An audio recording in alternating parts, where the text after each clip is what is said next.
नमो वीतरागाय, नमो अरिहंताणं, नमो सिद्धाणं, नमो आयरियाणं, नमो वज्जायाणं, नमो लोई सव साहुणं, ऐसो पंचनमुक्कारो सव्वपावपणासनो मंगलाणं च सव्वेसिं पडवं हवै मंगलम्।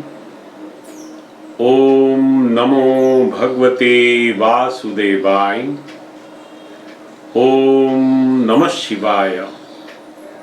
जय सच्चिदानंद, जय सच्चिदानंद, जय सच्चिदानंद। આપણે અંધારા કોટી વર્ષના બોલીએ। શિલ્પાબેન તમે બોલાવો।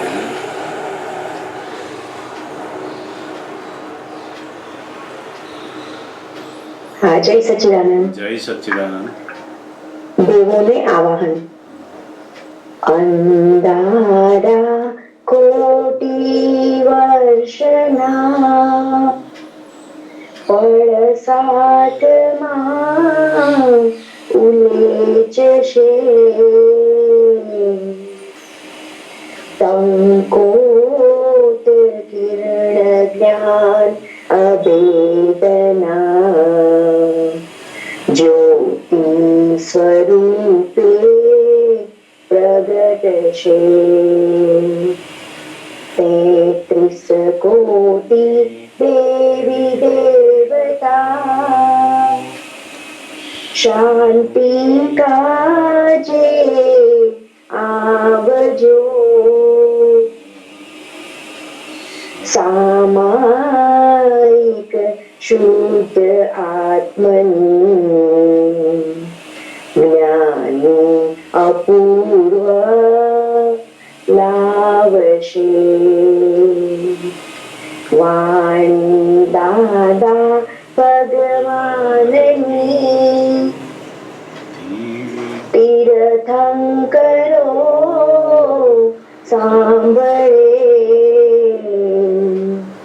સર્વજ્ઞના સુચરણો મહી આતમ શાતા પામશે। દાવાનળની જ્વાળામયી બ્રહ્માંડ પણ ભડકે બળે પાતાળી જળ કરુણા ભર્યા જળ શીતળ છંડકારશે।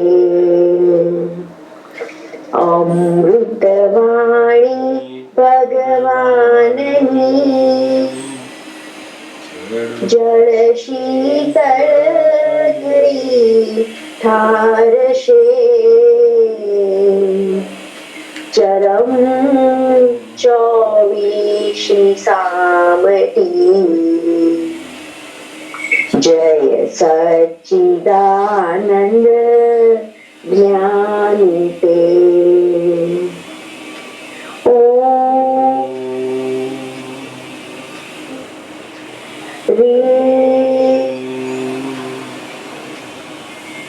દાદા ભગવને સર્વજ્ઞ શરણા ગચ્છામિ।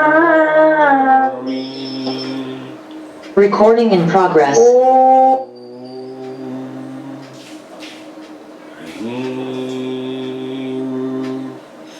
दादा भगवन् सर्वज्ञ शरणं गच्छामि।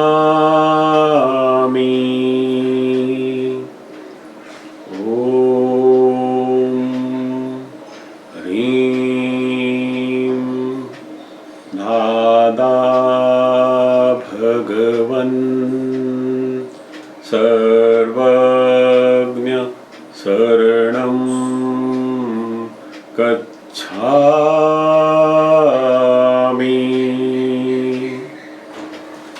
જય સચ્ચિદાનંદ, જય સચ્ચિદાનંદ.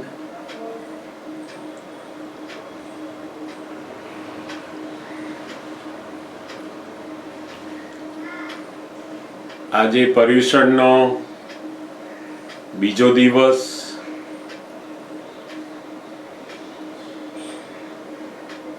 આપણા માટે તો પર્યુષણ એટલે આત્માની જાગૃતિને વધારવાનો, બહુ મોટો પુરુષાર્થ કરવાનો ઉત્તમમાં ઉત્તમ સમય.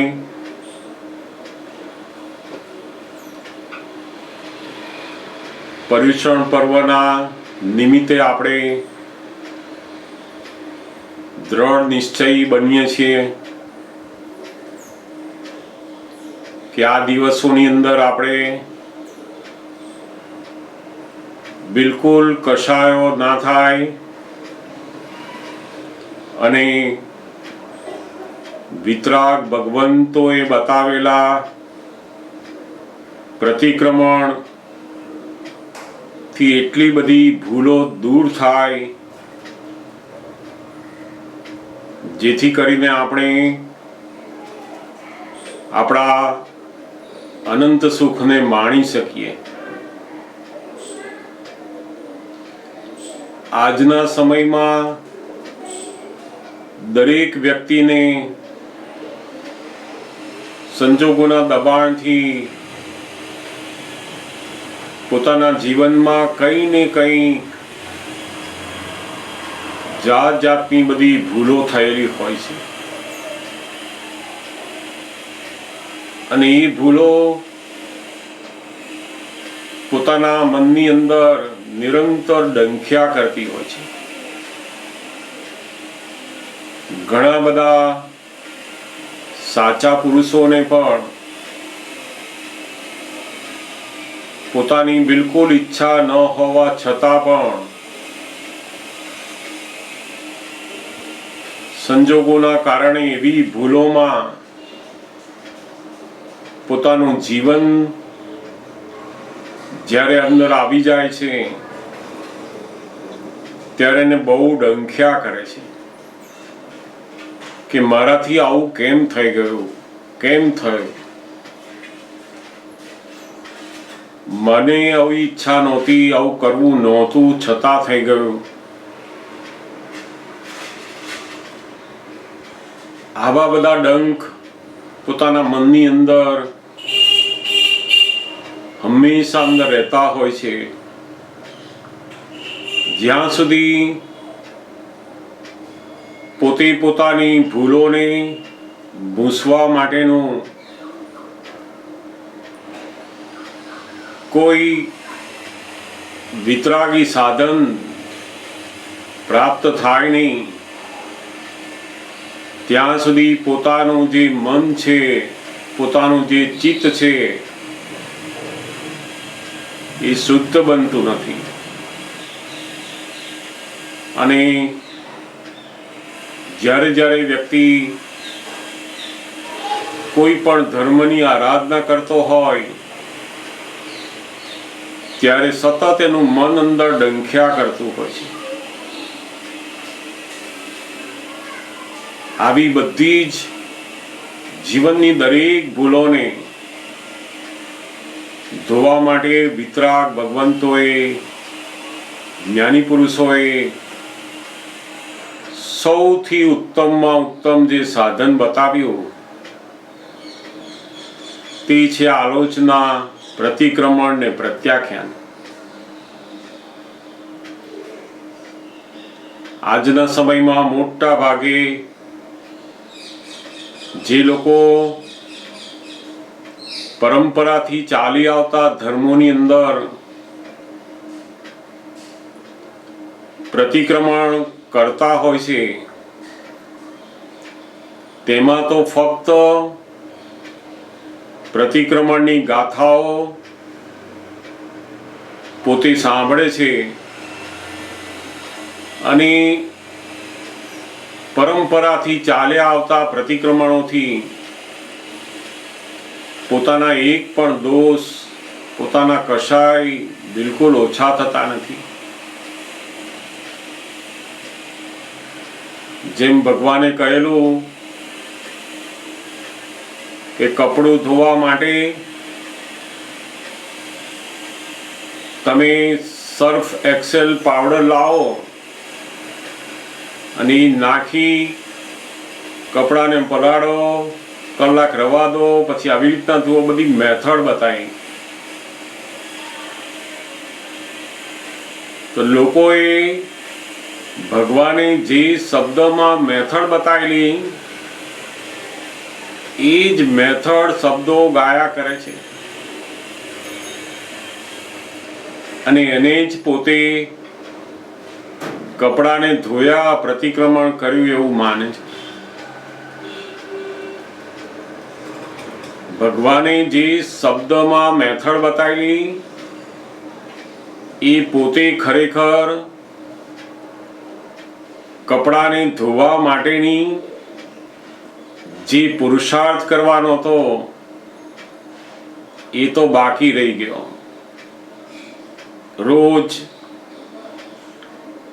પોતે બોલ્યા જ કરે, કપડાં ભેગા કરવા, કપડામાં આટલું પાણી વેડવું, આટલો પાવડર નાખો, કલાક પલાળી રાખવું, બધું બોલે જ છે બસ. અને એના કારણે કપડાનો એક પણ ડાઘ એને દેખાતોય નથી અને નથી એ ડાઘ ભૂસાતો પણ. એટલે જ દાદા ભગવાને આ કાળમાં પ્રતિક્રમણ એને જ કહ્યું કે જે પોતાના કશાયોને ઘટાડે, જે પોતાના અહંકારને ઓછો કરે, પોતાની જીવનમાં દરેક બાબતમાં જે બધા વેર છે, રાગ દ્વેષ છે, જાત જાતની બધી અહંકારની પકડો, એમાંથી આપણને પાછા વાળે, એને દાદા ભગવાને વિતરાગોનું આલોચના, પ્રતિક્રમણ, પ્રત્યાખ્યાન કર્યું છે. તો આપણે દાદા ભગવાનના જે પ્રતિક્રમણ સંક્ષિપ્ત ગ્રંથ છે એની અંદરથી આપણે સ્વાધ્યાય માટે દાદા ભગવાનની વાણીનો અભ્યાસ કરીશું. આપણે વાંચતા જઈશું. એમાંથી કોઈને પણ કોઈ પ્રશ્ન હોય, કંઈક સમજવું હોય વિશેષ, તો જરૂરથી પોતે પૂછી શકે છે. એમની જે વાણી છે એ નિમિત્તને આધીન જે વ્યક્તિ એમને પ્રશ્ન પૂછનાર આવ્યા છે એના આધીન જુદા જુદા દ્રષ્ટિબિંદુથી એ મૂળ વાતને સમજાવવા માટે એમનું દર્શન વ્યક્ત થાય છે. આપણે પણ એ સમજતા જઈશું. બહુ સુંદર આપણે વાંચીએ. પ્રતિક્રમણ સંક્ષિપ્ત. જય સચ્ચિદાનંદ. રહે ફૂલ જાય કાંટા, ચિત્ત શુદ્ધિકરણ એ જ આધ્યાત્મિક સિદ્ધિ.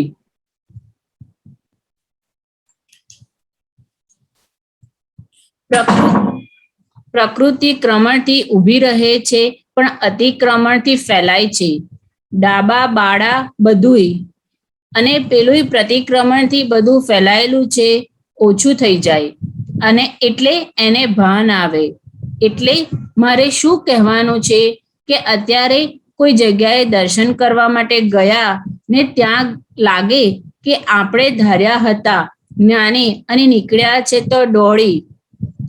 હવે આપણે ત્યાં ગયા એ બધા તો પ્રારબ્ધનો ખેલ છે ને ત્યાં જ મનમાં જે ભાવ આવે એના માટે ખરાબ આવ્યા કે અરે રે આવા નાલાયકને ત્યાં આવો ક્યાં આવ્યો, એ નેગેટિવ પુરુષાર્થ આપણો અહીં થયો છે. એનું ફળ આપણે ભોગવવું પડે. એને નાલાયક કહ્યાનું ફળ આપણે ભોગવવું પડે. પાપ ભોગવવું પડશે અને વિચાર આવવો એ સ્વાભાવિક છે. પણ તરત જ અહીં શું કરવું જોઈએ પછી કે અરે રે મારે શા માટે આવો ગુનો કરવો જોઈએ, એવું તરત જ સવડા વિચાર કરીને આપણે લૂછી નાખવું જોઈએ. બહુ સરસ. અહીંયા દાદા ભગવાને ખૂબ સુંદર અહીંયા પ્રકૃતિ કેવી રીતે ઊભી થાય છે તો કે ક્રમણથી પ્રકૃતિ ઊભી થાય. પહેલી ક્રમણ એટલે પોતે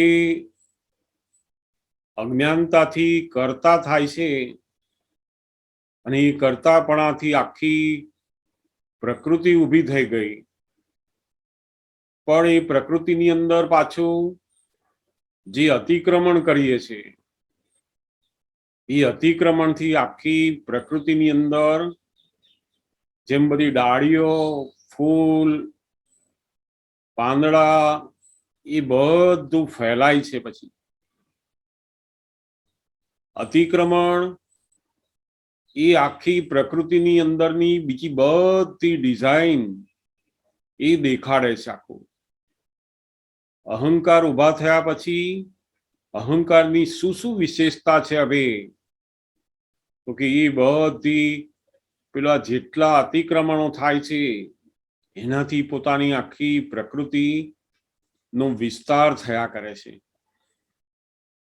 આ બહુ જ મોટું દર્શન અહીંયા દાદા ભગવાને મૂક્યું કે અતિક્રમણ જેમ નથી ઘણીવાર કોઈ ધર્મની અંદર પણ આપણે ગયા હોઈએ, લોકો કહેતા હોય કે ઓહો આ તો બહુ મોટા જ્ઞાની છે, બહુ મોટા સિદ્ધ પુરુષ છે,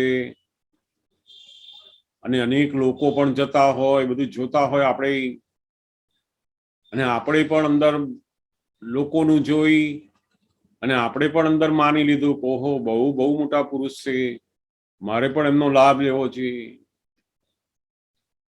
હવે આપણે ગયા પણ ખરા ત્યાં, અને પછી જેમ જેમ ત્યાં રહેતા ગયા એમ ખબર પડી કે ઓહો આ તો ખાલી બહારથી જ બધું આ બધું દેખાય છે, બાકી ખરેખર અંદર તો એવા કોઈ જ્ઞાનીએ નથી કોઈ એવા સિદ્ધ પુરુષ, નથી કોઈ સાધુ આચાર્ય, પણ છતાંય લોકો બહારની જે બધી સંખ્યા હોય, બહાર એમનું નામ હોય, જાત જાતની બધી પ્રોપેગેન્ડા હોય, એનાથી એ બધું ચાલ્યા કરતું હોય. અને આપણને અંદર ખબર પડે ત્યારે આપણી અંદર પણ એમના માટે નેગેટિવ અંદર વિચાર આવી જાય. કોઈ પણ જગ્યાએ આપણા પરિવારમાં, સમાજના કોઈ ફંક્શનમાં કોઈ વસ્તુ લેવા ગયા, ત્યાં ધર્મની અંદર બધી જગ્યાઓમાં આપણે નેગેટિવ વિચાર ના કરવો હોય એના માટે તો પણ આવી જાય.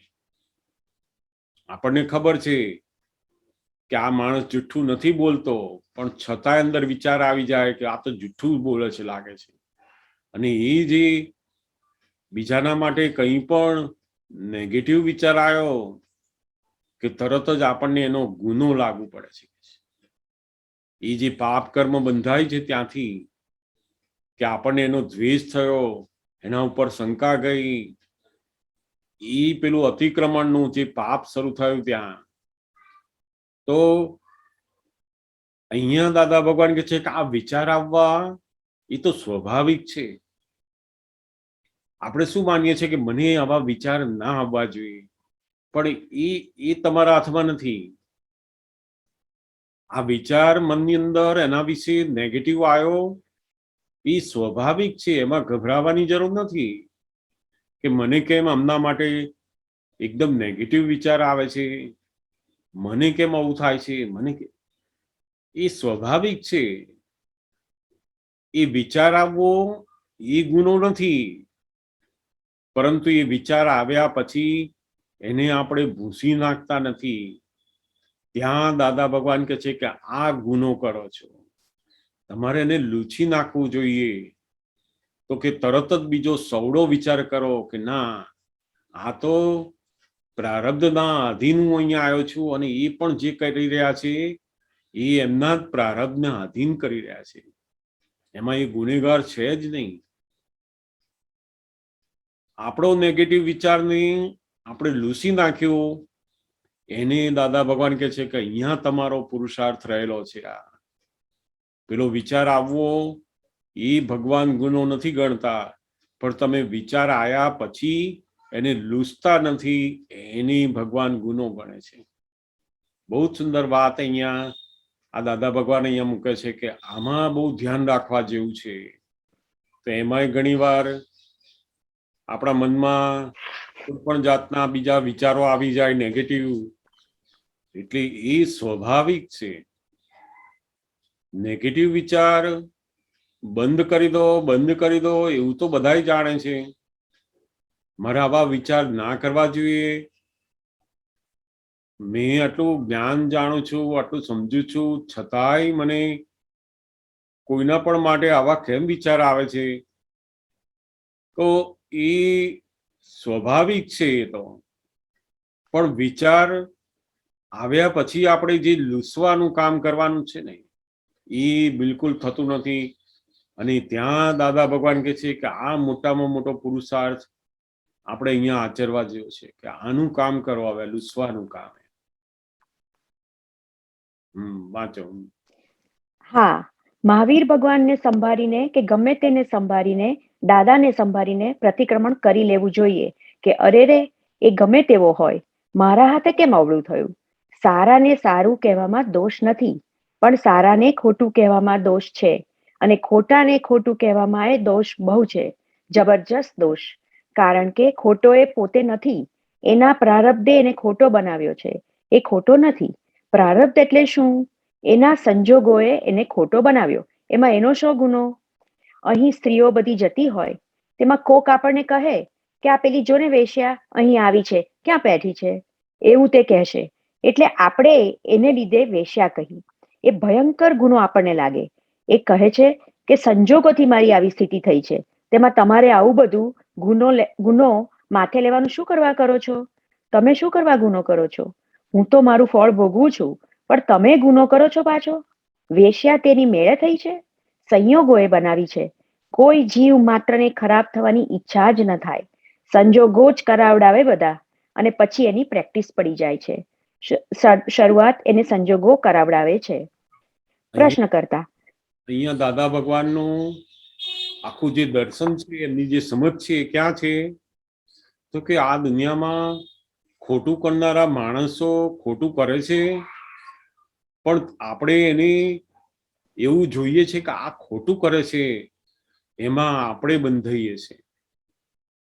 ઘણીવાર તો આપણે કોઈ પણ જાતની કોઈ લેવા દેવા ના હોય, અને છતાં પણ કોઈક એવા મિત્ર મંડળમાં કોઈ જગ્યામાં ગયા હોય ને ત્યાં બધી વાતો ચાલતી હોય, એની અંદર આપણે પણ નેગેટિવ વિચારોની જોડે, નેગેટિવ વાતોની જોડે આપણે પણ હામાં હા કરીએ અને ગુના લાગુ પડે છે. આવા તો કેટલા બધા ગુના આપણી અણસમજણથી આપણે કરતા હોઈએ છીએ, ને એમાં ખબર જ નથી આપણે કે આ સંજોગોથી દરેક વ્યક્તિનું પ્રારબ્ધ આવેલું છે, અને આપણે એને કરતા જોઈએ છે કે આ આવા છે, આ તેવા છે, આ લોકોને આમ કરે છે, આ બધાથી આવું કરે છે, બધું જાત જાતનું આપણે જોઈએ છે. એ ભયંકર ગુના લાગુ પડે. એ ખોટું કરતો હોય તોય આપણે એની ખોટા તરીકે જોવો નહીં, કારણ સંજોગો કરાવડાવે છે. આ બહુ મોટી વાત અહીંયા છે.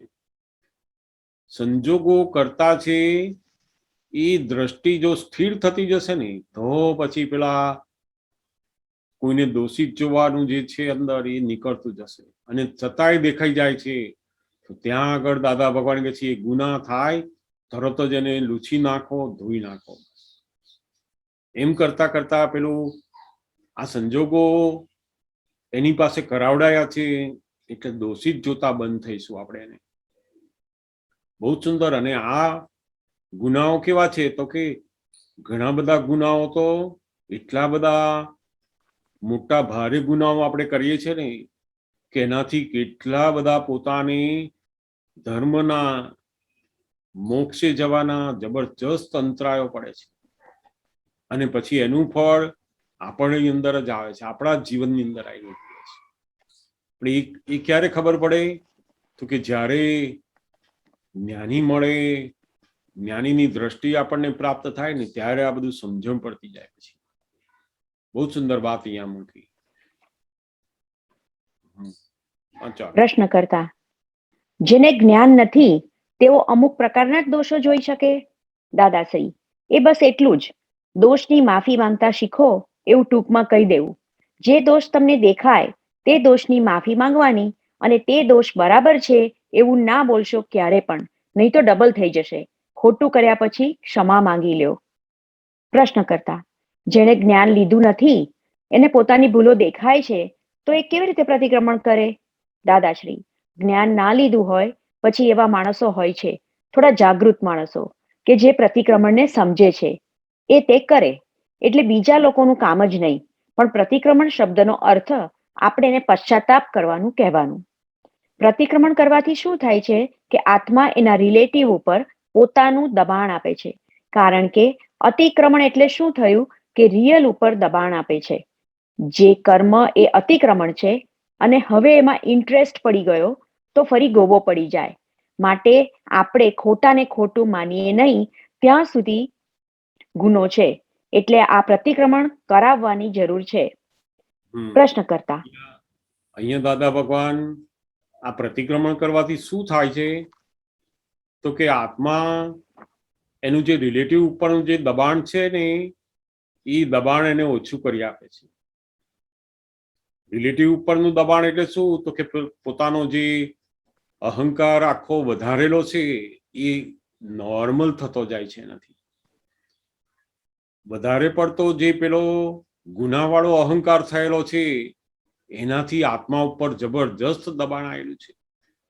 પોતે પોતાના જીવનની અને જીવનની અંદર પ્રાપ્ત થયેલા સંજોગોમાં પોતે આનંદથી રહી શકતો નથી એમાં.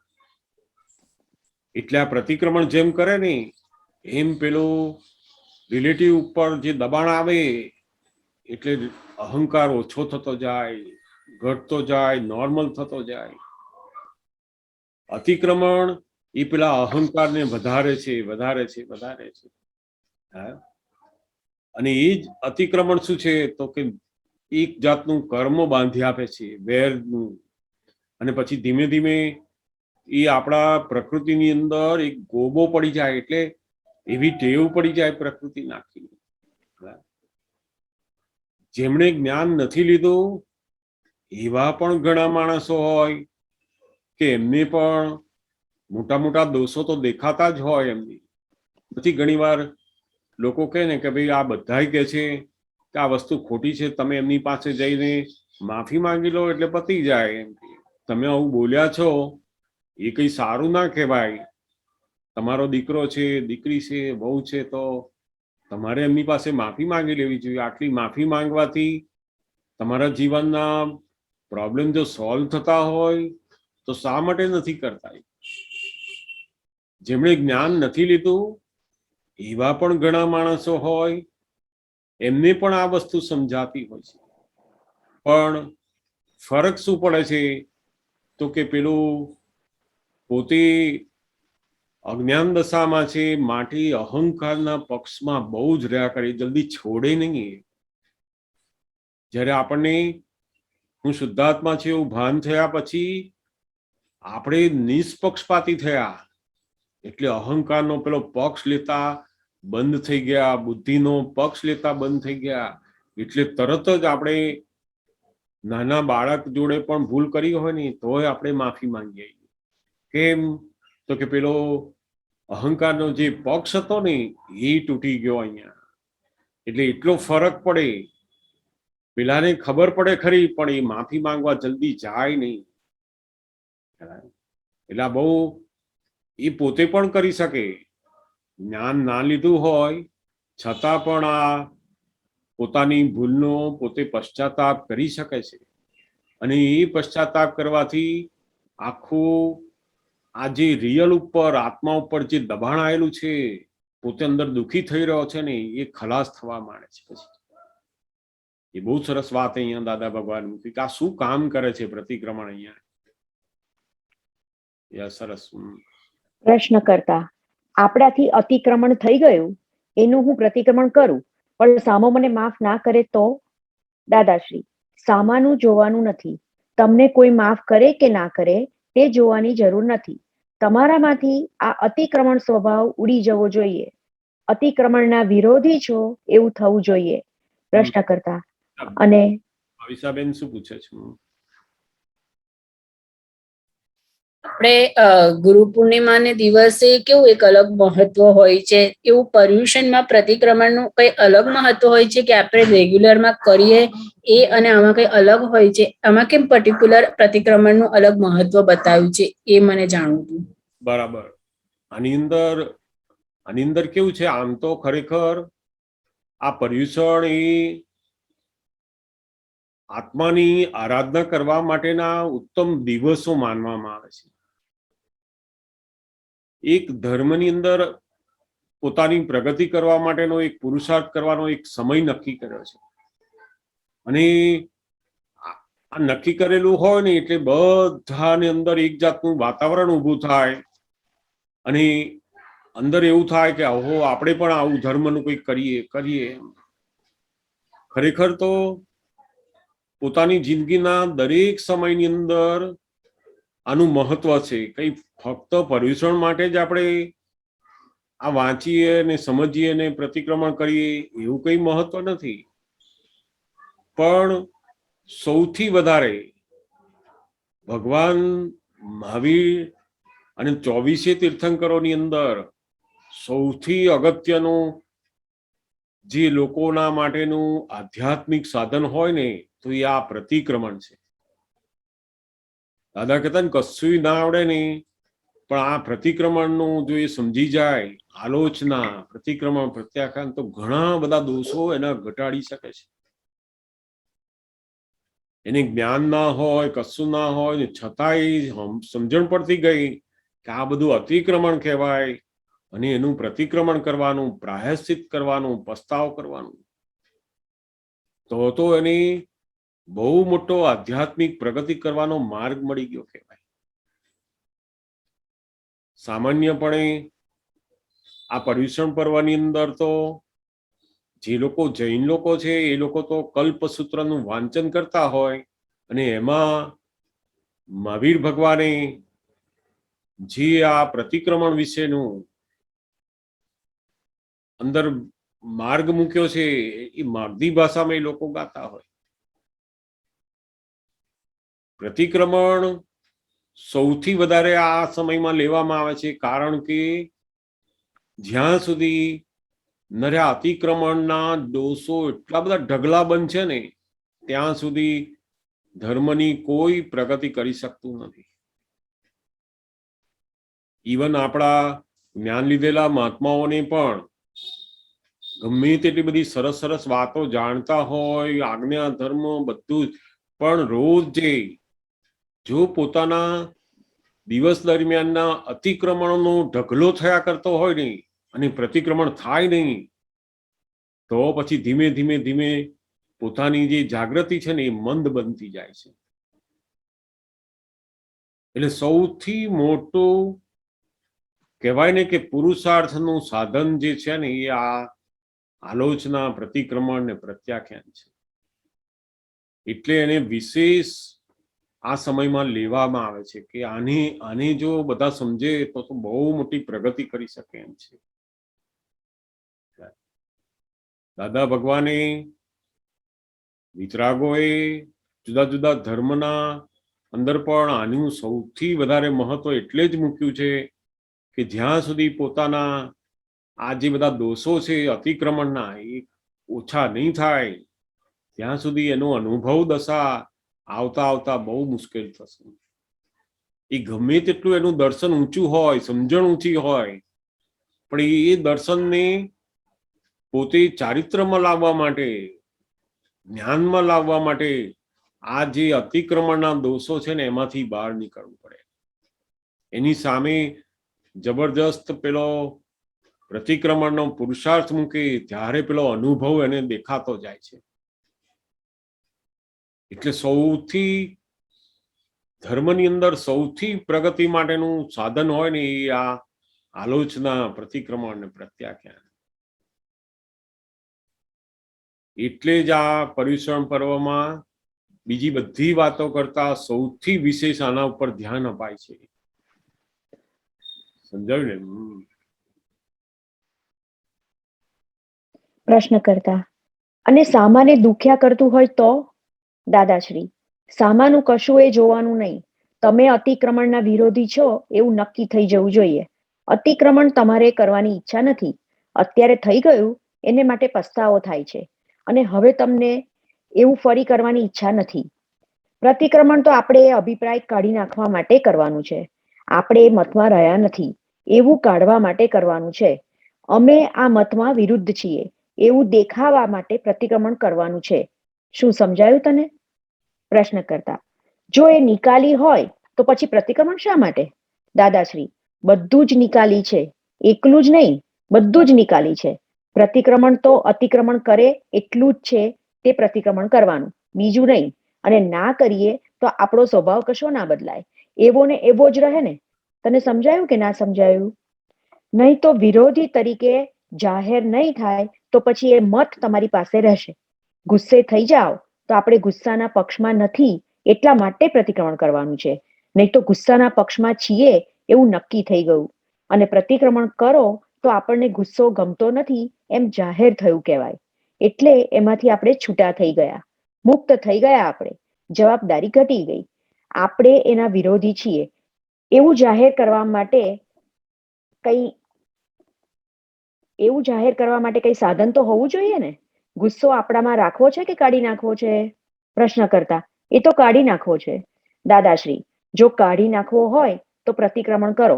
તો પછી ગુસ્સાના વિરોધી છીએ અમે ભાઈ, નહીં તો ગુસ્સામાં સહમત છીએ જો પ્રતિક્રમણ ના કરીએ તો. પ્રતિક્રમણ કોનું નામ કે? અહીંયા દાદા ભગવાન જેમને જ્ઞાન લીધેલું છે એમને ઘણી વાર થાય કે આ બધું આપણું જે કંઈ પણ વર્તન છે, આપણે કોઈની સાથે ગુસ્સો થઈ ગયો, કોઈને ખરાબ બોલાઈ ગયો, ખરાબ વિચાર આવી ગયા, તો તમે કહો છો કે એ તો ખરેખર નિકાલી છે.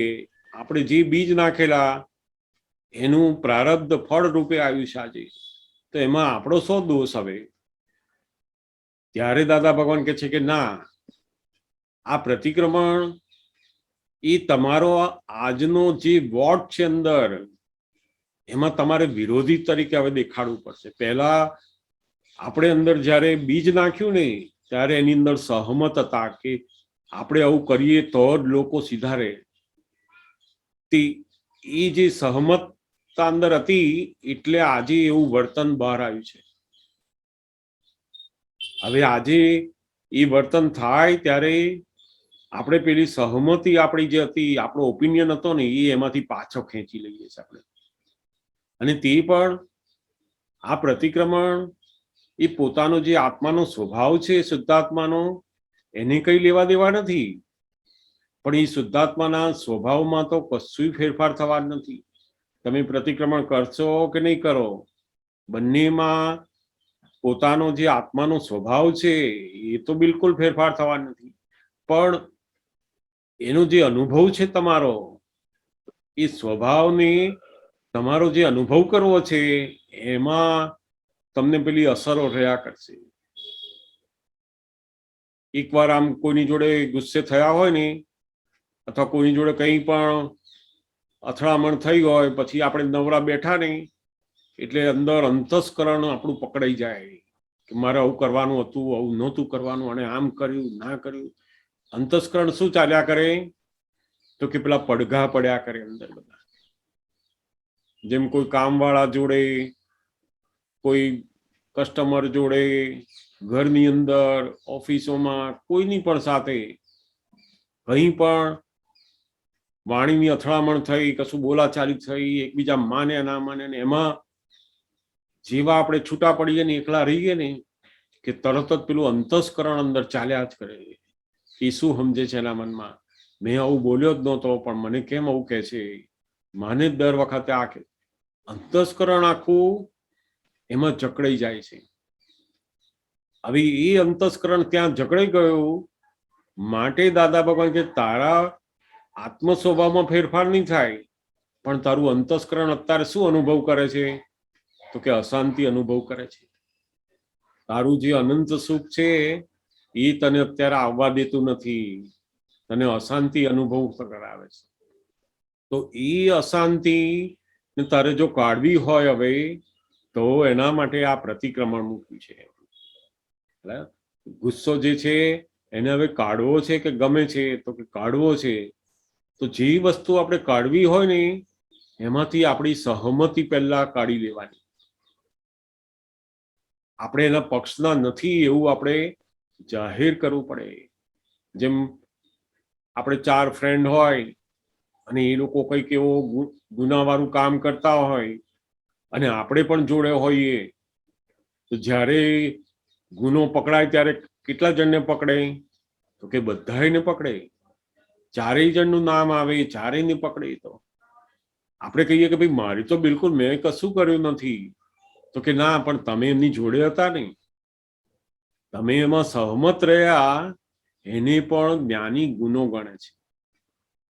અને એ જ સૌથી મોટો ગુનો છે, સહમતિ. કોઈ પણ ખરાબ કાર્ય થયું, ખરાબ વિચાર આવ્યો, ખ્યાલ આવ્યો, ના ગમે એવી કોઈ વાણી નીકળી, કોઈને દુઃખ થાય એવું વર્તન થયું, દરેકની અંદર ગુનો કયો છે, તો હવે અત્યારે આપણી જે સહમતિ છે એ ગુનો છે ને એમાંથી આપણે પાછા આવીએ છીએ. અહીં બહુ જ સરસ વાત આ દાદા ભગવાન કહે છે, આપણે વિરોધી થઈ જાઓ. તમારું જે વર્તન, જે વાણી, જે વિચારો તમને ના ગમતા હોય એમાં તમે વિરોધ બતાવો. વિરોધ બતાવો એટલે શું, તો કે તમે પ્રતિક્રમણ કરો કે આ ના હોવું જોઈએ. એ દાદા ભગવાન ફરી ક્યારેય આવો દોષ ન થાય એવી શક્તિ આપો. એ વિરોધ નોંધાયો, જે બાબતમાં તમે વિરોધ નોંધાવશો એટલી બાબતો એની મેળે જ ખલાસ થવા માંડશે. આ બહુ જ મોટું વિજ્ઞાન અહીંયા મૂક્યું દાદા. આપણને જે વસ્તુ ના ગમતી હોય કે આ નથી સારી વસ્તુ, રોજ મારા ત્યાં થાય નથી સારી વસ્તુ, એમાં વિરોધ નોંધાવો તમે.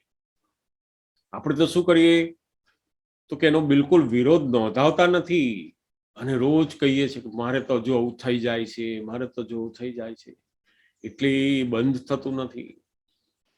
આપણી સહમતિ અંદર હોય છે માટે પેલો દોષ ચાલુ રહે છે. સૌથી પહેલા એની સહમતિ કાઢી નાખો, મારી ઈચ્છા નથી આ, પશ્ચાતાપ કરો ત્યાં આગળ.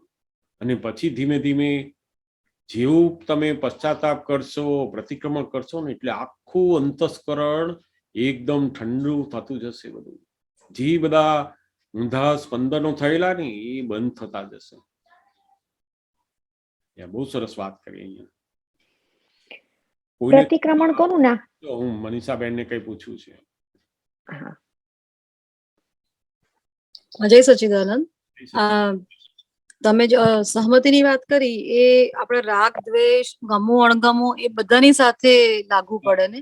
બધાની અંદર રાગ, દ્વેષ, કોઈની પાસે અપેક્ષા હોય ને એવું બને નહીં, ખ્યાલ આવ્યો? હા, તિરસ્કાર ભાવ, અભાવ, ખ્યાલ આવ્યો? વાણી બધી કઠોર નીકળે, બધું જાત જાતનું કેટલી બધી વસ્તુઓ દરેકની અંદર, બધા જે મૂળ ક્રોધમાન માયા લોભ છે, રાગ દ્વેષ છે, આ બધા એ જે હવે આ પરિણામ સ્વરૂપે બહાર નીકળી રહ્યા છે, એમાંથી સહમતિ બધી પાછી ખેંચવાની કે હું સહમત નથી.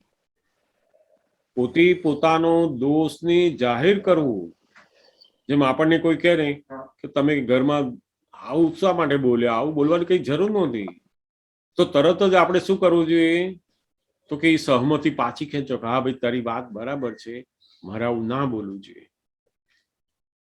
જેવી સહમતિ એમાંથી પાછી ખેંચી તમે એટલે ગુનો લાગુ પડતો બંધ થઈ ગયો ત્યાં. જો તમે એવું કહો કે ના આવું તો બોલવું જ જોઈએ, નહીં તો આ તો કામ જ ના કરે, તમે તો દર વખતે આવું નવું ચલાવો છો, તે આપણે એવું બોલ્યા એટલે એની અંદર પાછા સહમત થયા, જે વસ્તુ ખરાબ બની છે એની અંદર આપણે સહમતિ આપી એટલે એ દોષ જાય નહીં, પછી એ ગુનો એમનો એવો જ ચાલુ રહે. પછી જે વસ્તુ દાદા ભગવાન કે તમને જે તમારું વર્તન, તમારી વાણી, તમારા વિચારો તમને નથી ગમતા આવે તો એના ઉપર હવે વિરોધ દર્શાવો કે આ નથી સારું, બોલો એવું. કોઈ જયારે કહે કે તમે આટલું જ્ઞાન લીધું, આટલું સમજો છો અને છતાંય આમની જોડે આવું શું પકડ પકડી છે તમે, તો તરત જ એને કહેવાનું કે હા ભાઈ આ ખોટી પકડ છે મારી તો. એટલે તમે વિરોધી થઈ જાઓ, પકડ પકડી છે ખરી પણ તમે શું થઈ ગયા વિરોધી એના, કે આ સારું નથી. અને જો એટલે આપણે તો એ દોષ એની મેળે જ ખલાસ થઈ જશે. એટલે આપણે અંદરથી એના વિરોધી થયા અને કોઈ પર્સનલી કોઈ બાબતમાં પણ એમની સાથે સહમત થવાનું થાય તો પર્સનલી પણ સહમત થવું જોઈએ એવી રીતે. હા, એ વખતે બહાર તો કદાચ આપણે સંજોગો અધીન હોઈએ કે એમાં તો થઈ જાય આપણાથી, એ આપણા હાથમાં નહીં રહે. બરાબર. બહાર તો બધા માણસો હોય ને બધું હોય કરવાનું, તો એમાં તો આપણી સત્તા નથી રહેતી. જેમાં આપણે કોઈ જગ્યાએ જોબ કરતા હોય, તમે કામ કરવાનું, આટલું લડવાનું હોય, ફલાણું આમ કેવું પડે એવું, એ તો બધું તમારો છૂટકો જ નથી કે કડક ભાષા વાપરો, અહીંયા તમારે આવું કહેવાનું, અમને આવું લડવાનું. આ બહારના જે દેખાતા સંજોગો છે આપણે સ્થૂળ સંજોગો, એની અંદર તો આપણું ચલણ બિલકુલ ચાલે એવું નથી. પણ એની અંદર આપણે અંદરથી એવું નક્કી કરવાનું કે નહીં આ ના હોવું જોઈએ અને પ્રતિક્રમણ કરાવો. વિરોધી અંદરથી શરૂ કરવાનો છે. બહાર બોલવાનું તો બને ખરું અને ના પણ બને. બહાર બોલવાનું ક્યાં આગળ જરૂર છે? તો જ્યાં પરિવાર છે અથવા સામો સમજી શકે એવી વ્યક્તિ હોય ત્યાં બહાર બોલીને પણ તમારા વર્તનથી વિરોધ નોંધાવો કે આ નહીં, નથી સારું મેં કર્યું, તો બહુ મોટી શક્તિ કહેવાય એની. પણ પહેલા અંદરથી પેલું વિરોધ શરૂ કરો, અંદરથી નક્કી કરો, અંદરથી રોજ કરો કે આ ખોટું કર્યું મેં અને એ ખોટું કર્યું છે એનું પ્રતિક્રમણ કરું છું. હે દાદા ભગવાન, હું ક્ષમા માંગુ છું, મારી વાણીથી અમને મારે કરવું પડે એવું આવે છે, મારો તો બિલકુલ ઈચ્છા નથી આ. એટલે બહાર તો આપણા સંજોગોની અંદર આપણે એની અંદર આધીન છે, એ પરસત્તામાં છે આપણી, એ આપણા હાથમાં નથી.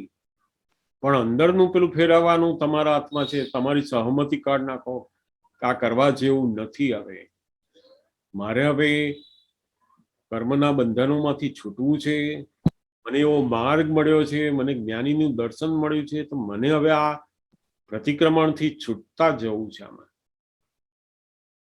બરાબર. એટલે અંદર બધો વિરોધ કરવાનો પહેલો તો જેટલા દોષ બહાર થાય છે, રાગ દ્વેષ વાળા, ક્રોધ માન માયા લોભ વાળા, જેટલા આપણને ખબર પડે છે એની અંદરથી વિરોધ નોંધાવો. પહેલો અંદર વિરોધી હોવા જોઈએ આપણે, બિલકુલ એના પક્ષમાં નહીં, કાં તો ના જ હોવું જોઈએ. જબરદસ્ત અંદર પસ્તાવો હોવો જોઈએ કે આ તો ના જ હોવું જોઈએ, મને આવું ખપે જ નહીં, આ ના હોવું જોઈએ, મારે છૂટવું છે, મારે મોક્ષે જવું છે, મને જ્ઞાની મળે છે, જ્ઞાનનું દર્શન મળે છે, શા માટે હું હવે આમાં રહું? સમજાય ને? હા, સમજાય. અંદર વિરોધ શરૂ કરવાનો. જય સચિન. પ્રતિક્રમણ કોનું નામ કહેવાય કે હળવો થાય, હળવાશ થાય, ફરી એ દોષ કરતા એને બહુ ઉપાધિ થયા કરે અને આ દોષ તો ગુણાકાર કરે છે. તમે કોઈ પ્રતિક્રમણ, સાચું પ્રતિક્રમણ જોયું? એક કોઈ દોષ ઓછો થાય એવું? પ્રશ્ન કરતા ના, અહીં જ જોવા મળ્યું. દાદાશ્રી, જ્ઞાન લીધા પછી આપણને અંદર ખબર પડે દોષ થયો છે આ, તો જ પ્રતિક્રમણ થશે. ત્યાં સુધી પ્રતિક્રમણ થાય નહીં ને. જ્ઞાન લીધા પછી એની જાગૃતિ રહેશે કે આમ અતિક્રમણ થાય કે તરત તમને ખબર પડશે આ ભૂલ થઈ એટલે તરત જ પ્રતિક્રમણ કરે. એટલે એના નામનું બધું પદ્ધતિસર પ્રતિક્રમણ થયા જ કરશે. અને પ્રતિક્રમણ થયું એટલે ધોવાઈ ગયું. ધોવાઈ ગયું એટલે સામાને ડંખ ના રહે પછી. નહીં તો પછી આપણે પાછા ભેગા થઈએ તો સામા જોડે પેલો ભેદ પડતો જાય. પ્રશ્ન અહીંયા દાદા ભગવાન બહુ સરસ આપણને જે જ્ઞાન મળ્યું છે એ શું છે તો કે એક શુદ્ધાત્માની જાગૃતિ છે. પોતે પોતાના સ્વરૂપની જાગૃતિ પ્રાપ્ત થઈ એને જ જ્ઞાન કહેવાય છે. અને એ જ્ઞાનથી આ બધા દોષો એને ખબર પડતા જાય છે. જ્યાં જ્યાં અતિક્રમણ થાય ને તરત જ એને ખબર પડે કે હો આ અતિક્રમણ થયું, એને દાદા ભગવાન કે જ્ઞાન લીધું કહેવાય છે. જ્ઞાન વિધિ એ કોઈ ક્રિયા એકલી જ છે એવું નથી. એ આપણને અંદર જાગૃતિ ઉત્પન્ન કરે છે. અને એ જાગૃતિ એને કહેવાય કે જે અતિક્રમણ થાય ને તરત જ એને ખબર પડે કે આ અતિક્રમણ થયું. અને ત્યાં ભૂલ થઈને તરત પ્રતિક્રમણ કરે છે. એ મોટામાં મોટી જ્ઞાન જાગૃતિની શરૂઆત થઈ કહેવાય. જો પ્રતિક્રમણ ના થયું ને તો પેલો ડંખ અંદર રહે. આપણે કોઈની જોડે બોલ્યા, કઈ ઝઘડો થયો, કોઈ વર્તન એવું ખરાબ થયું, પછી ફરી પાછા ભેગા થઈ ગયા ને, બીજે દિવસે ઓફિસમાં ગયા ને ભાઈ ભેગા થાય ને એટલે પહેલું અંદર યાદ આવી જાય છે. કેમ તો કે ગઈકાલે એની જોડે જે કંઈ પણ બન્યું છે ને એના ડંખ રહ્યા હોય છે. ઘણી વાર તો જીવનમાં આ જે પરિવારના સભ્યો છે એમાં હસબન્ડ, વાઈફ, છોકરાઓ, છોકરીઓ, આ બધા નજીકના જે ઋણાનુબંધ વાળા સંબંધો છે ને એમાં તો એટલા બધા અતિક્રમણો અને એવા ચીકણા હિસાબો હોય ને કે જેના કારણે એટલા બધા ડંખ હોય કે મોટા મોટા અભિપ્રાય થઈને રહેલા હોય અને ધોવાતા જ નથી. એ પછી કારણ કે આપણે એ પુરુષાર્થમાં કોઈ દિવસ બહુ પડતા જ નથી. એટલે સામેની વ્યક્તિ ભેગી થાય છે અને એના માટેનો જે ફોટોગ્રાફ અંદર જે સ્પંદનો શરૂ થાય છે ને એ પેલા અતિક્રમણોના લીધે થાય છે. એટલે ભેદ પડી જાય એની જોડે. ભેદ પડે એટલે શું, આ જુદો છે ને હું જુદો છું. આપણને શુદ્ધાત્મા જોવાનું તો ક્યાંય જતું રહે. ભેદ પડી જાય કે આ તો મારી વાત માને એવા છે જ નહીં, આ મારું કઈ ધ્યાન રાખે એવા છે જ નહીં. એ બધા જાત જાતના ભેદ અંદર મળે તરત જ ઉભા થઈ જાય. એનું કારણ શું, તો પેલા ડંખ રહી ગયા છે ને અતિક્રમણના. જેમ આપણે નથી કોઈ જગ્યાએ કોઈ માણસ આપણને બોલ્યો હોય ને તે આપણને અંદર એના માટેનું અંદર અતિક્રમણ થઈ જાય કે આ માણસ બહુ જ ખરાબ છે, જેને તેને ગમે તેવું બોલી નાખે છે. તો હવે એ જે વિચાર આવ્યો આપણને એ પેલું અતિક્રમણ થયું. હવે એ ખરેખર બોલે છે, આપણને કહે છે અથવા કોઈને પણ કહે છે તો એ કર્મના અધીન બોલી રહ્યો છે. એનું પ્રારબ્ધ કર્મ એને બોલાઈ રહ્યું છે. પણ આપણે એને જોઈએ છે કે ઓહો આ માણસ આવો છે, આને બોલતા ફાવતું નથી, આ લોકોને આવી રીતના ઉતારી પડે. તો એની જોડે શું થઈ જાય, ભેદ પડી જાય. આપણે એની જોડે વ્યવહાર કરવાનો આવે ને તો એકદમ ભેદ રહે અંદરથી. અને એને પણ એવી અસર થાય પછી મૂળ આપણા જ અંતસ્કરણની અંદર જે બધી અસરો છે ને એની અસરો આપણી જોડે જે જે સામે આવે છે ને એના ઉપર પડે છે. બાળકો ઉપર, હસબન્ડ ઉપર, વાઈફ, મૂળ પોતાની અંદર જ અંતસ્કરણ નર્યું, દ્વંદ વાળું નર્યું, આખો દિવસ બધું ડંખીલું બધું પડેલું જ હોય છે અંદર, નર્યા દોષો વાળું. એ બધી ઝંઝટોની અસર આપણે જેને જેને મળીએ ને એના ઉપર થાય. એટલે દાદા કે અમારું કેવું હોય તો કે બિલકુલ નિરાવરણ, એક પણ દોષ અંદર રહેતો ના હોય એવું અમારું અંતસ્કરણ હોય. અને એના કારણે શું થાય છે તો કે અમારી જોડે કોઈ પણ વ્યક્તિ મળે છે ને એને જબરજસ્ત આનંદ ઉત્પન્ન થાય. આજે એ કોઈ પણ વસ્તુ બોલ્યો હોય ને પાછો કાલે ભેગો થાય ને પણ એને એની અસર ના દેખાય. કેમ તો કે અમારું અંતસ્કરણ એવું ચોખ્ખું થઈ જાય છે. માટે એની જોડે ભેદ જ અમને પડે નહીં. પછી આ બહુ બહુ મોટી વાત અહીંયા દાદા ભગવાને મૂક્યું કે આપણે સાથે રહેતા હોઈએ બધા, આમ કહેવાય ખરા બધા જોડે રહો, સાથે રહો, બધું આમ કરીએ છીએ, પણ અંદરથી તો નર્યા ભેદ ભેદ ને ભેદ જ હોય. પેલો પોતાનું કરતો હોય, પેલો પોતાનું કરતો હોય, બધા ભેદ જ હોય અંદર. બહારથી સાથ દેખાય છે, પણ અંદરથી તો નર્યા ભેદ પડેલા હોય. અને ભગવાને કહ્યું કે અંદરના ભેદ કાઢે ત્યારે જ ખરું જ્ઞાન પ્રગટ થાય. આ તો બધા બહારથી આપણે અભેદતા લાવવા જઈએ, એકતા લાવવા જઈએ, સંગઠનો કરીએ, ઘરમાં એ બધું કરીએ, દેખાડો છે તો બધું. ખરી અભેદતા ક્યાંથી લાવવાની છે? તો કે અંદરના અંતસ્કરણથી શરૂ કરવાની છે, કે અંદરથી બિલકુલ ભેદ ના પડે. અને એ શેનાથી થાય? તો કે આ પ્રતિક્રમણથી થાય એવું છે. બહુ સુંદર વાત અહીંયા મૂકી. ભેદ જ ના પડે કોઈની જોડે આપણને. એ આપણું સારું બોલતો હોય તોય ભેદ ના પડે, અને આપણા વિશે ખરાબ બોલતો હોય, લડતો હોય ને તોય ભેદ ના પડે. આ બહુ સુંદર વાત મૂકી. આ પ્રતિક્રમણની શું અસરો થાય છે?